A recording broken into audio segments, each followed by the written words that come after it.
Coach missed a few front ends of the 1-and-1. How much did free throw shooting? The whole game was free throws. Eric, I didn't think you guys didn't hit a free throw until like 2:35. At that point, you only shot 5 even before Jones. Do you think you weren't getting calls, or what do you think was going on there? Just, I don't know. We obviously have got to convert front ends of 1-and-1s. It's been back-to-back games where that's been a problem. Guys got to get in the gym, make sure they're getting reps from the free throw line, and we got to put more pressure on the defense. It's not like we took a lot more threes than they did. It was 20-19 from threes, but it's not like we didn't attack the paint. We had outscored them 46-24 in the paint, but you know, we just have to. We got to get better. It's on us. Coach, you guys obviously forced them into a lot of jump shots in the first half. How much of that was by design, just trying to keep them out of the post, and then what do you think maybe changed in the second half? I mean, I thought we played pretty solid defense the whole game. You know, we know we're not a good rebounding team, but we were close enough to win the game. That's a really, really talented team. Really talented. And long. And we have to play near flawless basketball to beat a team like that.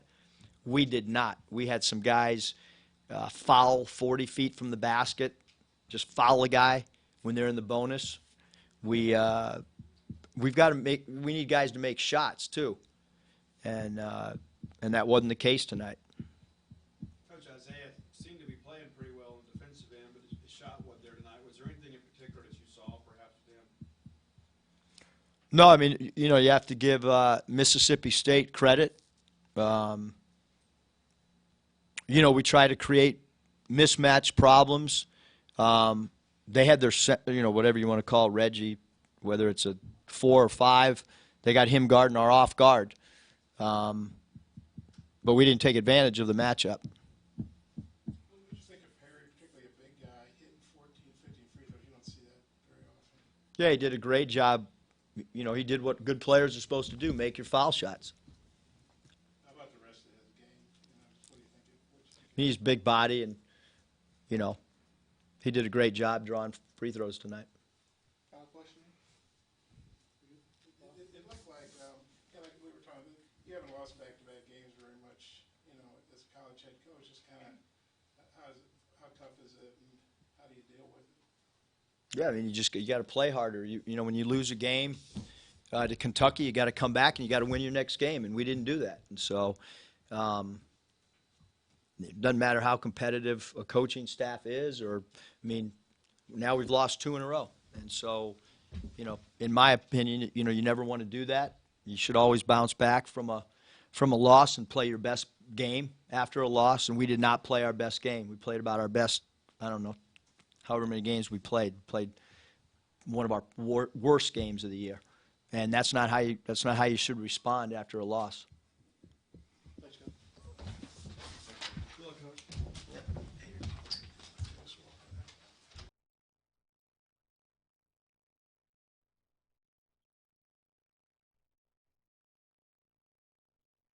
Our first question this week is from Lanny, who says,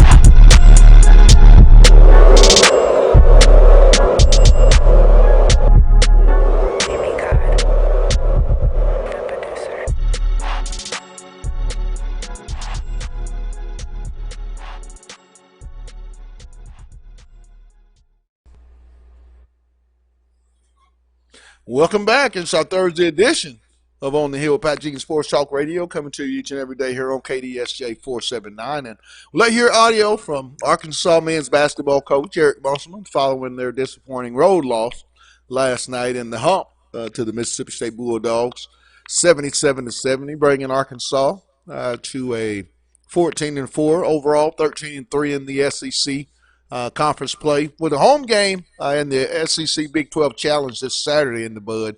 They'll be taking on 13-5 TCU in the ball game. Which, when you look at this ball game, and I know, Arkansas isn't quite the shooting slump. Isaiah Joe, people have those type of games. I mean, this is a guy just 3 games ago was averaging for a 3-game stretch over 21 points, and then the last 3-game stretch, I believe, just not up to that standard, roughly over about 10 points, if that, and in a shooting slump. But this team continues to be in ball games each and every time they take the court. They play to a standard. And for the most part, I mean, they're able to be there at the last moment. But last night, 48 to, I believe, 26 in the paint. Where I want to go with this. People ask why I mention that. If you're up 48-26 in the paint, how can you be 21 free throws or 20 free throws behind and 21 points at the free throw line? And I mean, and my producer, because he works on everything that makes us look the way it looks, I want to bring him in on this question. You win the paint game, which Arkansas doesn't do very often, 48-26 paint points. But you only shoot 11 free throws to 31 for Mississippi State. You get outscored 27-6 at the free throw line. Explain that one. It sounds like a one-sided call game, from a referee standpoint. But, we try not to blame everything on the refs. I think these guys just have to dial in. I think teams are figuring out how to play them from the non-conference games. Although they did play with a lot of energy, I think the smaller lineup is requiring a lot more energy as well, because they're having to hustle up and play a more physical style of basketball with bigger guys. So, I think it's a lot of things contributing to kind of the decline. And as far as Isaiah Joe, I kind of feel like he's had that shooting slump all kind of year. Mason Jones, I think, is the shocker. Everybody kind of looked at him as the second guy, the second fiddle, and he's kind of stepping up to as the number one scorer. And Isaiah Jones has kind of fell down to that 2, sometimes 3 score. So, I think they're just still growing. People forget they're still a young team, although they had a great run going into SEC play. I think they're going into a more physical style of play, and they're young, and I think that's shown. And for the most part, this team shot 48%. I mean, they shot 48% from the field for the ball game. I mean, 420, I believe, from the three-point line. But for the most part, took a lot of really good shots. Shots just weren't able to go down. I really feel like, even though that Arkansas is always going to be in a situation this season with being the smallest team in the rebounding department, they still play up to the standard defensively that keeps them in ball games. And I think, as this slump goes on for Isaiah, I think Isaiah's going to snap out of it. That's what shooters do. I mean, and that's part of basketball. If you're going to be a great player, I mean, you're going to have these shooting woes. And the more attention, it's not the fact that defenses are getting tougher than the SEC. I think they're paying more respect to Isaiah, and he's just going to have to learn and grow on how to move without the basketball. Sometimes not just settle for that three-point attempt, put it on the floor after a shot fake and get to the rim in the mid-range game. So I think, with all that being said, I mean, this is a kid and this is a team, as you said, Demetrius, that will just continue to grow. But I do think that they will respond. The one thing I always like, and I'm growing really accustomed to, is how Coach Muss handles press conferences after the game. I mean, this is a guy you have to love how he handles it, and his unwillingness to accept defeats and just be blatantly blunt at those PCs, don't you think, Demetrius? I love it. I think Musselman has a winning mentality. He doesn't like to lose. He's come out and said it. Hey, I'm a sore loser. But I think as a coach, Especially your first year, you have to kind of set a standard and let guys know, hey, this is what I'm here for. And I think back when he says when he talked about the level 5 guys that always are here to win. I think as a head coach, you have to be the epitome of that, and you have to show guys, hey, this is what I want from you guys. So as your leader, I have to show you guys that, I'm a guy that wants to win, and I want to win at all costs within the rules. So I think Musselman does an excellent job displaying that emotionally and from a leadership standpoint. Steve Armin asked us, Demetrius, what do you guys think of our recruiting class for football so far? I'll let you attack that, and then I'll address it. Hey, man, I think just keep watching the shows. If you go back in the past, we told you guys, what Sam Pittman could do for the University of Arkansas. And this is just his first year on campus, and you guys are seeing him. I told you, Pat, people are going to be surprised. He's going to go from 100 to probably the top 25 class, something that's never been done here at Arkansas to be ranked that low. And then within a matter of, 3 months, you have a top 25 class. And I think there's no other guy that could have done that but Pittman. I don't care if we would have hired Kiffin down there, Ole Miss. I don't think any other coach could have had the type of effect that Pittman and the moves that Pittman has done in such a short amount of time for Arkansas. I think the recruiting has been, what we would expect, knowing Sam Pittman and just knowing his background and what he's about and how he values recruiting at a very high and elite level, not just an average level, but an elite level. For Sam to be able to come in and flip so many kids, I believe he's flipped Dominique Johnson from Missouri to Arkansas, Ray Curry from Missouri to Arkansas, Turner, the D-back out of Louisiana from Georgia Tech, he decommits, comes to Arkansas. And now you're looking at new commit, the young man, 4-star running back out of Canton, Georgia, Ebony Jackson, who gave his pledge and commitment to the University of Arkansas, Coach Sam Pittman, here shortly. I think just over roughly about an hour ago from Maryland to Arkansas. There's still some kids when you look at it. Roderick Jones, a big offensive lineman, 5-star. From it looks like it's going to come down to Arkansas, or I would have to say that's Arkansas, Georgia type of deal. I also think that Jalen St. Paul, another young man that's going to be probably a Florida State, Arkansas deal, having been previously committed to Missouri. And just what they've been able to do here with getting into the state of Georgia. And you kind of hear a theme with that. I think Arkansas, this is the third young man to commit to the University of Arkansas since Sam Pittman has been brought aboard as the head coach. And he's brought on Jimmy Smith and Scott Fountain, two guys that were are well known in the state of Georgia. I just feel like, and I've always said it and I'll continue to say it, that Arkansas, from where they were, doom and gloom recruiting-wise, Demetri, and we get to see it and we get to hear it on how the fan base was down on this recruiting class. Because when Chad Morris was let go, I believe within the 8 days there was 8 kids that decommitted. But for Darian Turner to come back, possibly Savion Williamson to recommit to Arkansas, Allen Horace and Brandon Frazier, if those guys continue to stay on board at particular positions, this could be a special class. They still got some guys that are going to be coming in for official visits this weekend, one being Malik Hornsby, is a guy that Kendall Browse has really been hot in pursuit of for long before he came to Arkansas. So I don't want anybody to say, oh, this is something new. No, Kendall's been on this guy. This has been a main priority of Coach Browse to come and play quarterback for him at whatever destination he and school he was at. So this is a high priority. C.J. Dixon's another quarterback out of Grayson, Georgia, that's going to be coming in.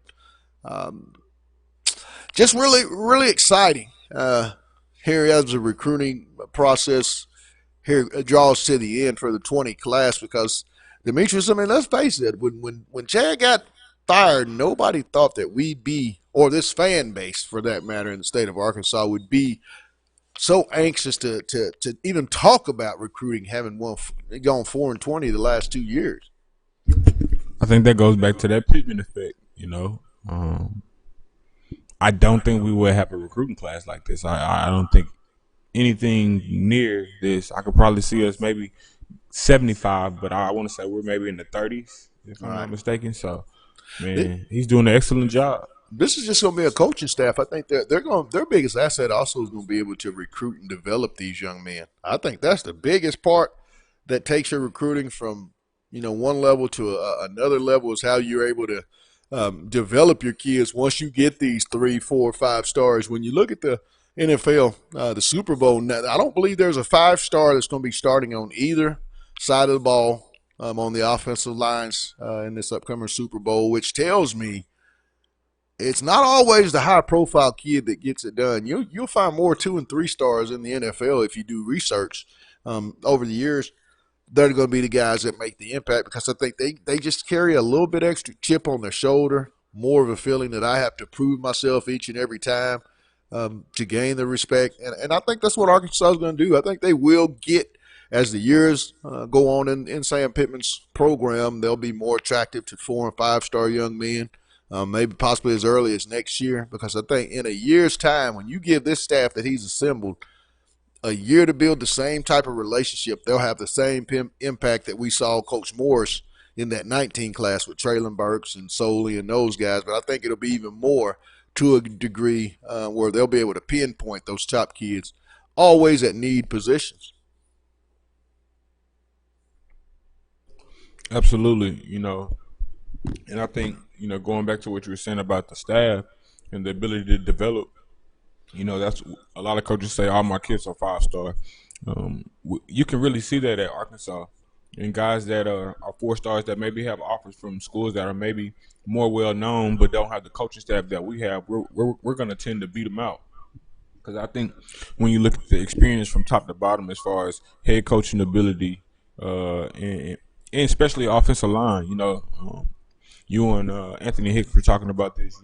It's not a lot of coaches that can talk offensive line talk and really communicate and get offensive linemen to really commit and want to be a part of football teams. Usually it's based on draft pick, but Sam Pittman is a known, skills builder, and I think that's another additive to come to Arkansas.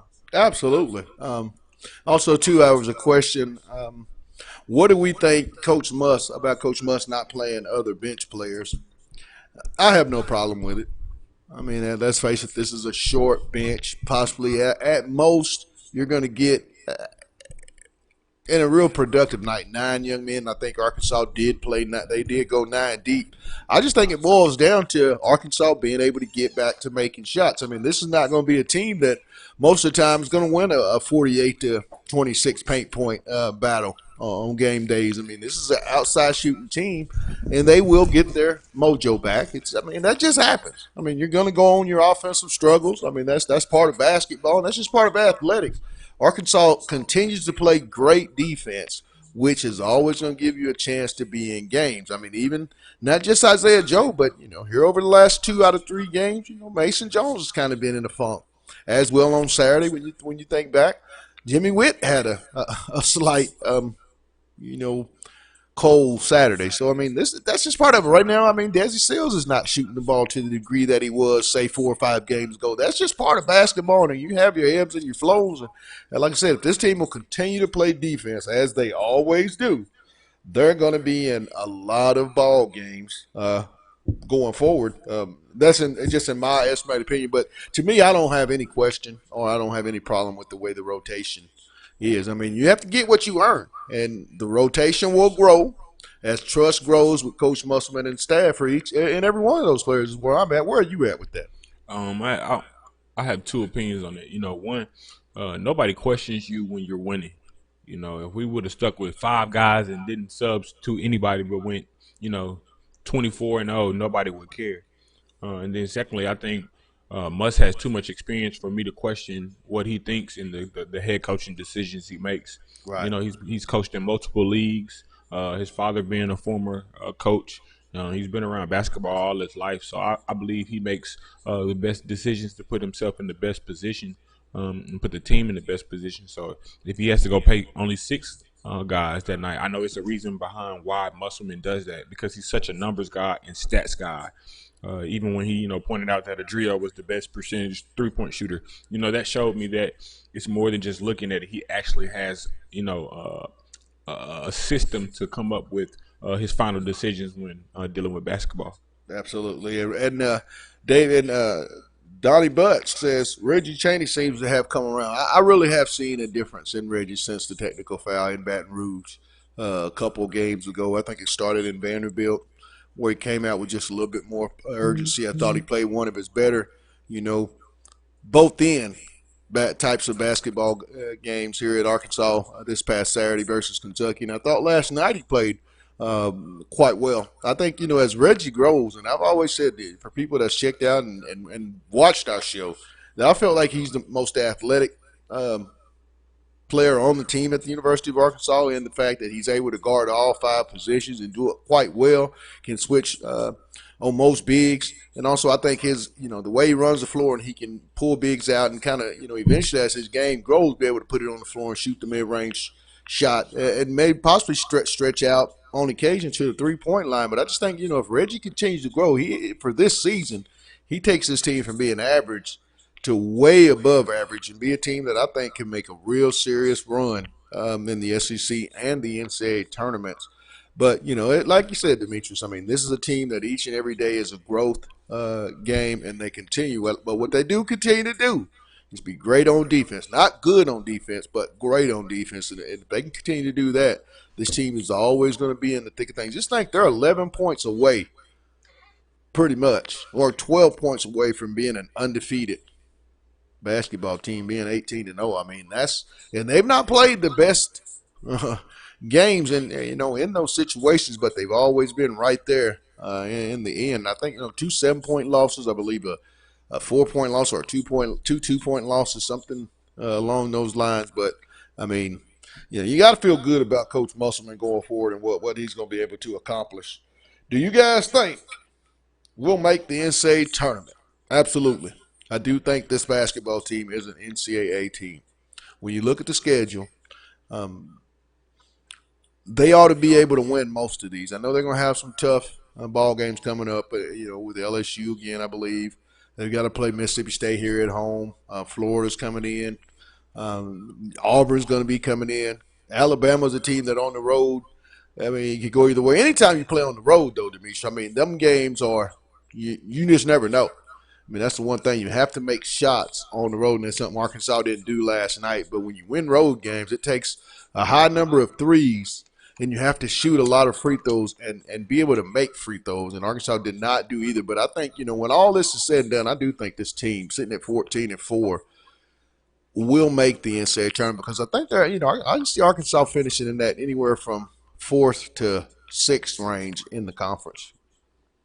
Yeah, I think they have to win some games, though. I don't think it's just 100% that they're, locked in. I think they do have an impressive out of conference wins on their resume when you look at it. I really don't know basketball metrics like that or how they kind of select teams for the tournament, but I do know they're going to have to win a couple of SEC games, and I think they're going to have to win a couple of tournament games within the SEC. Right.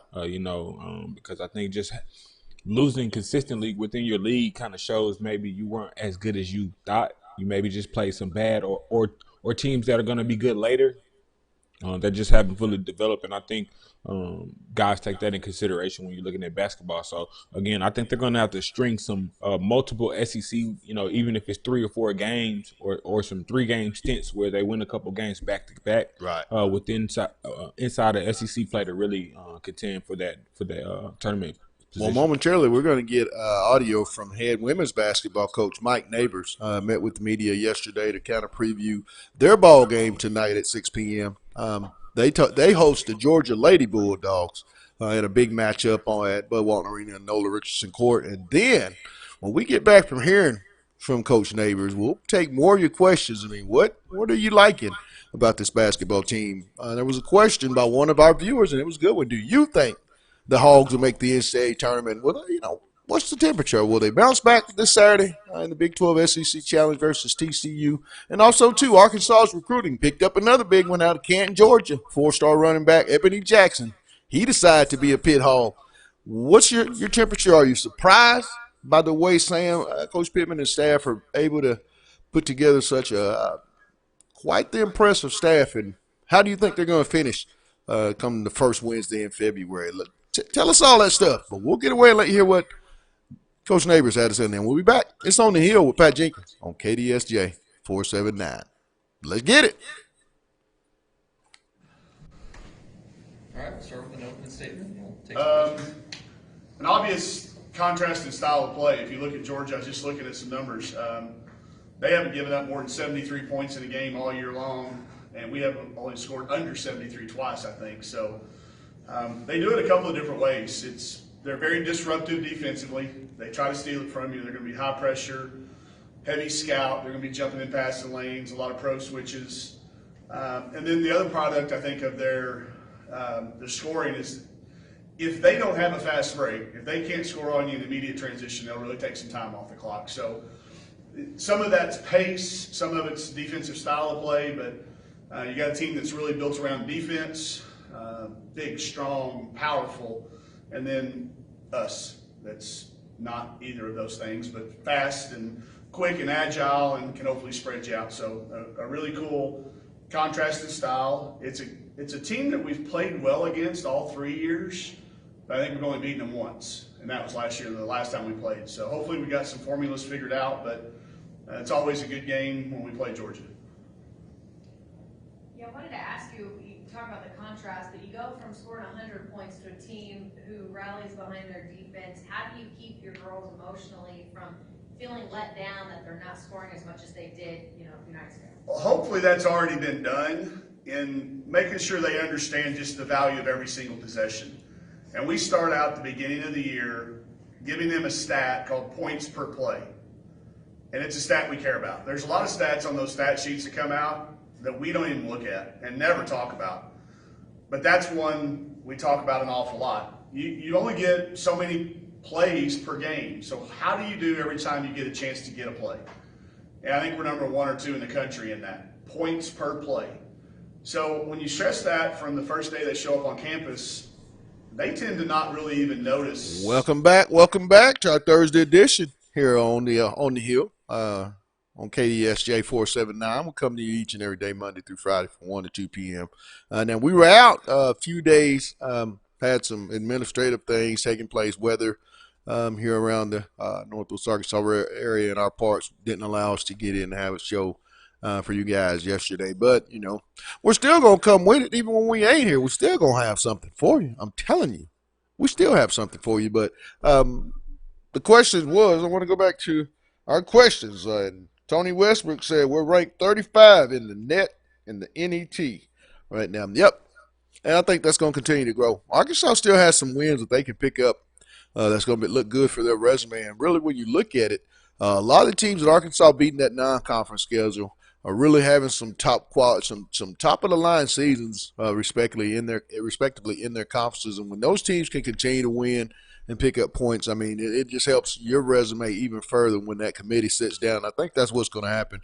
I do think Arkansas will bounce back this Thursday versus TCU. I think it's going to be a very vibrant crowd. And I think Isaiah Joe and I think those shooters will start to get back into some momentum. I mean, they got TCU coming in, and then the South Carolina Gamecocks will come in next Wednesday to Bud Walton Nolan Richardson Court. So, I mean, this is a situation where they can kind of get back on a roll going down the stretch there in conference season. But I like where they're at 3-3 and 14-4. And if you would have told me that they'd be right at this stage, 18 games in, I don't know if I would have agreed. I don't think I would have said they would have been too far off, but 3-3 and 14-4, I really don't know. I mean, this is the team Arkansas goes and hosts Tulsa, and then they end up Tulsa last night. We watched blows out a top 20 program in the Memphis Tigers by 40 points. So, I mean, this is a team that you're really going to have to look out for. Arkansas is, I think, a group of guys that are going to be built, Demetrius, for tournament play going down the stretch, because we all know when you get in a tournament, when you get into the SEC and NCAA tournaments, that bench is going to shrink. And it goes from, if you're playing 10 to 11 guys regular season, you kind of shrink it down to that 8-9-man rotation. I think this is going to be something that Arkansas has done all year long, so the kids have more of a better understanding of the role once they get, like I said, deeper into this year and once they get into tournament play. Yeah, I think not only streak, but just that understanding of what they can do, and having that shooter shot under him. It's nothing like not really getting a lot of minutes to go into, guys counting on you to really come through at clutch times. That's a lot of pressure from a lot of guys that don't get a lot of PT early on in their career. So, like you said, I think, again, I don't really question a lot of what Musk does strategically, because Right. I really trust his basketball IQ and the guys that really have taught him everything he knows. So I know, again, he will make the best decision to put the guys in, because he understands the weakness of the guys more than anybody from the outside. Donnie Butts. I mean, he had a good one. Do y'all think we have all three sports rolling: basketball, football, and baseball? I'll let you attack that one, Demetrius. Do you think Man, I all don't three know why sports we are forget to rolling? show track so much love, but I think we on a faux peat right now. Man, You throw track in there. You look at right? baseball. I think basketball is really contending. I don't think we've really got back to that top three status in the SEC yet. I think we're middle of the pack. And then football, we have to wait and see. I believe great things are in store for the football program, but I do think we're about to usher in a nice little golden era here at Arkansas. Well, I mean, those have always listened to my show on whatever network I've been on have always heard me allude to this program, and this campus is about to go on, I believe, a run athletically that's not been experienced at any point where all the sports, the major sports on your campus are performing at a very high level. And I think with the addition of women's basketball, when Neighbors came in, you saw here in year 3 they're a top 25 program, and that's only going to continue to go up. I think they're going to be a program here in the next couple of years that are going to make runs at Final Fours and national championships. Yes, I did say that in my own humble opinion. I think when you get Musselman, he comes in and in year 1 signs the number 5 class, but also has this team at 14-4. And I was in that building on Saturday, and that was some of the atmosphere that back in the early 90s when 40 minutes of hell was roaring. I mean, that was a loud crowd there, and I think he's got that building. And with the way he's been able to embrace the state, in particular that student body on the University of Arkansas, and then with Coach Pittman and the way he's about to usher in a new football era with hiring guys, Demetrius, that we always say when we ride back from trips and when we go down into and from the SEC media days, guys that get it. I mean, these guys that get it and understand SEC talent and the way you have to recruit and what it takes, the type of body, the type of mentality that you have to have in the SEC to compete Saturday in and Saturday out, week in and week out on the practice field, iron sharpening iron. I think this is the type of staff that Coach Pittman has put together.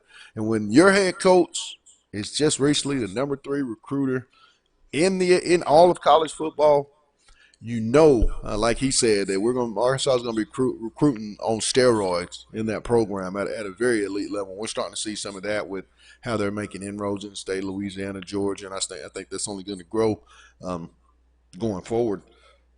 Great coaches across the board, Steve Wilson says. Yeah, I would have to say so. I would have to say Arkansas is very lucky as a university to have both on the men's and women's side of athletics, the qualified coaches that they have in all the major sports. I mean, you look at what the women's track program is doing right now, and you look at what soccer, that big time run that they went on here a couple of months ago as a program, and then you look at softball. I mean, what Coach Dyfel and that staff has been able to do still goes without saying. I mean, that was a program that was truly, truly, truly in a very bad place. And when Courtney came in, what she was able to do, I mean, you have to really tip your hat. And then it was just back in 2015 when I saw that baseball team, I believe 3-27 or 4-27, something of that nature. I believe they lost over 20 conference games consecutive. Dave Van Horn probably was at his lowest point, and then 2 years later, almost win the national championship. And we all know that this is a program right now that doesn't look like it's going to slow down on the baseball side of things. I mean, they are doing high major cherry picking, Demetrius. And then Pittman, I think Jordan Weaver is going to really, really elevate the women's gymnastics program, volleyball. I mean, it's just a lot of support, and that's what it takes in the SEC. If you want to be a good program, you've got to be a great fan base, is what I truly believe, Demetrius. You have to be a fan base that really sticks out and is kind of unique in that you do over support your program, because I think that's really what kids look for when they decide a school. Yeah, it just boils down to tradition as well. You spoke about Arkansas having a rabid fan base, but it's just having a winning tradition. Nobody wants to be a loser. Everybody wants to be associated with greatness. So I think going back to when you're looking at track, track was a mecca for guys to come to the University of Arkansas at one point in time to come run track. So I think you're going to get that in multiple sports. Right. Well, I mean, we're going to wrap up today's show. We're going to have a big-time show tomorrow, as we're possibly and we're going to try to have on Ebony Jackson, new Arkansas commit out of Canton, Georgia. We're going to try to have him on tomorrow and get his reasons as to why he chose to be a Razorback and play for the Pitbull, Sam Pittman, here at the University of Arkansas. We'll have all that, and then we'll have some more of our local media to talk about Arkansas's upcoming basketball challenge. The SEC Big 12 Challenge is Arkansas will be hosting the TCU Horned Frogs in Bud Walton Arena, Nolan Richardson Court, and then we'll have a recap of tonight's women's ball game as they host the Georgia Lady Bulldogs. Tip off 6 p.m. On that, you can catch that game on the SEC Network. Big time matchup for the 21st ranked Lady Razorbacks. Hope all goes well. But we'll be here to cover it. But that'll wrap it up. Want to give a shout out before we get out to our sponsors. With that being said, Lindsay and Associates with an office location in Fayetteville, an office location also too in Rogers. Locomotion. It's located just below the Northwest Arkansas Mall in Fayetteville. Corey Beck's Custom Painting. Anything you need to look good, residential, commercial. I'm talking about. Contact Corey Beck and you won't be disappointed. And lastly, my favorite sponsor, KDK's Chicken, located at 989 Razorback Road. Get on down there, see Keith and Kathy. Get a plate of that love. And like that building says, it's not your mama's. Best chicken and waffles in the South. But for my producer, Demetrius, and myself, to you all, thanks for listening. Thanks for all your good questions. Hold on. We're not going to get out of here just yet. We got one more question. Steve Wilson. Why I don't understand why some people think we should get out of the SEC. We compete in all sports. Real quick, good question. I don't think there's a snowball's chance in heck that this program or this university gets out of the SEC. It's too much money, too much prestige, and you're playing the best competition week in, week out, and all sports makes no sense. I mean, to beat the best, you got to play the best. And I'm one of those guys. I like to compete, and I know that's what you want. You don't want a ticket to where you only get up for 3 or 4 games, and I just don't see how in football or any sport playing in the Big 12 would get me going. But thanks for that last question, Steve Wilson. Keep continuing to be on and shoot your questions from our producer and myself. It's On the Hill with Pat Jenkins on KDSJ 479. You guys have a blessed one. Let's get it.